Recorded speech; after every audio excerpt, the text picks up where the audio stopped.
Good morning साहब।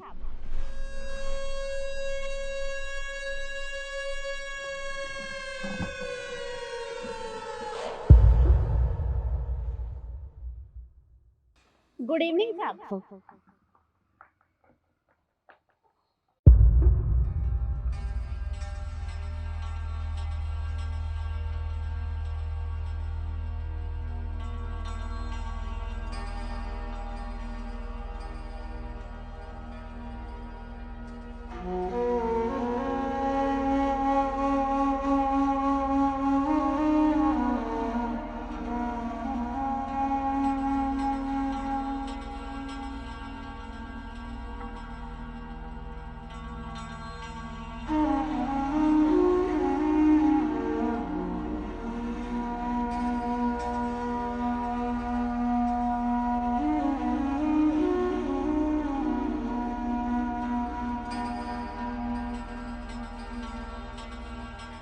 जी साहब, आपने बुलाया मुझे? जी हाँ, मैंने ही बुलाया था आपको। शिखा, तुम जानती है हमारी कंपनी में सिक्योरिटी गार्ड की नौकरी करती हैं? जी सर। तुम्हें पता है, अगर इनको नाइट शिफ्ट दी जाए ना इस ऑफिस में, तो ये कभी मना नहीं करती। पूरी मेहनत और लगन से रात को भी काम करती हैं। Wow sir, that's great. But एक और बहुत अच्छी बात है इनके बारे में, जो मुझे वाकई में बहुत ज़्यादा अच्छी लगी है। मतलब सर? जब मैं कल बिजनेस के सिलसिले से वर्मा जी के पास जा रहा था, तब मैंने रास्ते में देखा कि ये कुछ भूखे बच्चों को खाना खिला रही थी। और ये देख के मुझे वाकई में बहुत अच्छा लगा। तुम्हें पता है इनकी महीने की सैलरी कितनी है? सिर्फ 15,000 रुपये। उस 15,000 रुपये में इनको अपना घर खर्च भी चलाना होता है, और ये भूखे बच्चों को खाना भी खिलाती हैं, वो भी रोज़। और इनकी एक छोटी बेटी भी है, उनको भी ये पढ़ाती हैं। पर इन्होंने कभी ये नहीं कहा कि इनकी सैलरी बढ़ानी चाहिए। इतनी कम सैलरी में भी ये सब कुछ मैनेज कर लेती हैं। और मैं इतनी बड़ी कंपनी का मालिक होके कभी मैंने किसी की मदद करने के बारे में नहीं सोचा। कभी मैंने नहीं सोचा कि किसी भूखे को खाना खिलाना चाहिए या किसी को कपड़े दे देने चाहिए। पर जब से मैंने इनको देखा है तो मुझे भी इंस्पिरेशन मिली है। मुझे भी लगा है कि मुझे भी मदद करनी चाहिए लोगों की। और हाँ मंजू जी, वाकई में आप बहुत अच्छा काम कर रही हैं। ये काम हर किसी के बस की नहीं है, और ना ही हर कोई कर पाता है। जिसके पास अच्छा दिल होता है और इंसानियत होती है ना, सिर्फ वही ये काम करने के बारे में सोचता है और करता भी है। वाकई में आप बहुत अच्छी हैं। जी साहब, वो क्या है ना, वो बच्चे भूखे रहते हैं। कभी उन्हें खाना मिलता है, कभी नहीं मिलता। तो मुझसे उनकी हालत देखी नहीं जाती। मुझसे जो बनता है मैं उन्हें खिला देती हूँ।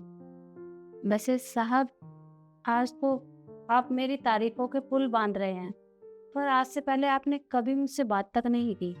मैं जब भी आपको गुड मॉर्निंग विश करती हूँ या फिर गुड इवनिंग विश करती हूँ, आप मेरी तरफ ध्यान भी नहीं देते।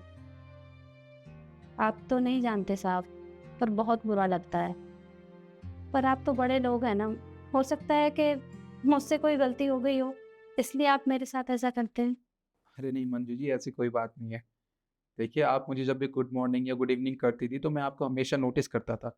पर मैं बिजनेस के सिलसिले से इतना ज़्यादा इन्वॉल्व हो गया कि मैंने आपको कभी ना गुड मॉर्निंग कहा ना कभी गुड इवनिंग। इसमें आपकी कोई गलती नहीं है, इसमें सारी गलती मेरी ही है। पर आगे से मैं इस चीज़ का ध्यान रखूंगा। और हाँ, एक बात और, मैंने सोचा है कि आपकी सैलरी 15,000 से 30,000 कर दूं, कैसा रहेगा? सच साहब, आप सच बोल रहे हैं? जी हाँ, मैं बिल्कुल ठीक कह रहा हूँ। देखिए, मुझे पता है आप मुझसे ये बात कभी कहेंगी नहीं कि आपको इतने कम पैसों में घर चलाने में प्रॉब्लम आती है, पर मुझे मुझे सब कुछ पता है। तो इसलिए मैंने सोचा है कि मैं आपकी सैलरी डबल कर देता हूँ, जिससे आप और ज़रूरतमंद बच्चों को खाना खिला पाएंगी और अपना घर भी अच्छे से चला पाएंगी। आपका बहुत बहुत धन्यवाद साहब। सर, एक बात मैं भी कहना चाहती हूँ। सर, जैसे हर साल हमारी कंपनी में एम्प्लॉय ऑफ द ईयर को अवार्ड मिलता है, किसी को चुना जाता है उसके लिए। तो सर, क्यों ना किसी और को अवार्ड देने की बजाय हम मंजू जी को अवार्ड दें? क्योंकि सर वो डिज़र्व करती है, इतनी अच्छी इंसान है, अपना काम ईमानदारी से करती हैं और एक औरत होके वो रात को भी काम कर रही हैं। सर, मेरे हिसाब से तो अवार्ड इनको ही मिलना चाहिए और साथ में एक छोटी-सी पार्टी हो जाए। नहीं नहीं मैम साहब, वो अवार्ड मुझे कैसे मिल सकता है? साहब, मैं ठहरी छोटी सी सिक्योरिटी गार्ड, और ये अवार्ड तो एम्प्लॉय को मिलता है ना। मंजू जी, आप ये कैसी बात कर रही हैं?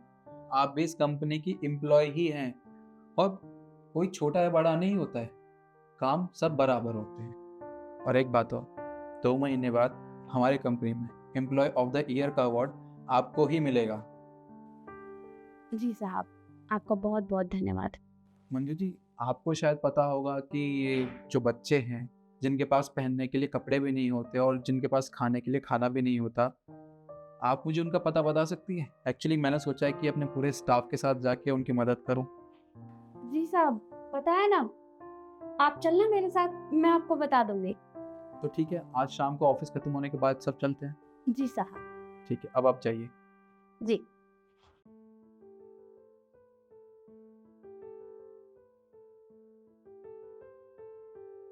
और शिखा, तुम एक काम करना, बच्चों के लिए ना कुछ अच्छा सा खाने के लिए मंगवा दो और उनके लिए कपड़े भी मंगवा देना, ठीक है? फिर शाम को चलते हैं हम। ओके सर, मैं तैयारी कर लेती हूँ।